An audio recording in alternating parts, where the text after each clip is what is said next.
Welcome to Benzinga TV, everyone. I'm Brent Slava. This is Nick Donato. We're coming to you from our downtown Detroit newsroom. Something we're going to talk about today, there's a huge event going on the West Coast right now. It is E3. It is basically a huge meeting of the minds in the video game space. And Nick, you're kind of like our resident video gamer here at Benzinga, right? I'm going to claim that one. Yeah, that's me. This is my space. So you were telling me that you were up late last night. You were getting into it. You were watching trailers. You were getting excited about stuff. Let's talk about some of the winners and losers so far at E3. And let's start on the software side of things. What were a couple of winners? Maybe what was a loser on the software side of things? You know, and this is something I pulled the Benzinga family, what their favorite games were. And a lot of them were Nintendo games. Okay. And, with some of the releases that they had, like Metroid Prime 4, that was a huge release. And you also have Super Mario Odyssey. Nice. I mean, these are games that appeal to all types of gamers, the advanced gamers, the casual gamers. So I think they really came out with the winner with some of their titles. And something, just real quick, something that, you've sort of been hinting at recently and just right there, also the nostalgia play, right? Yes. All of these kind of releases aren't really like new releases. They're kind of coming back and sort of bringing some old IP out, right? And Mario kills it in that area. Absolutely, good point. Another one is Bethesda and Ubisoft. They had some great releases too, but again, they played off the nostalgia play. Far Cry 5, you got Assassin's Creed, you got a new Call of Duty coming up soon, Crash Bandicoot. But the point is, they're going with what's working, right? Yes, and it's a reliable IP. It's going to sell units.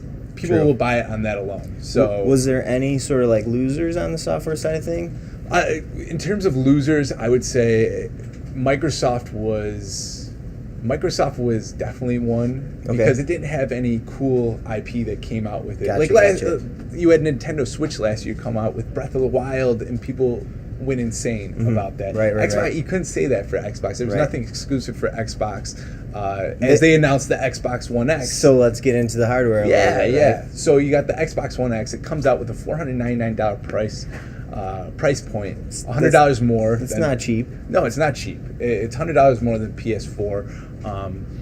One of the things that you notice is that, one of the big features is that it can be played on 4K TVs.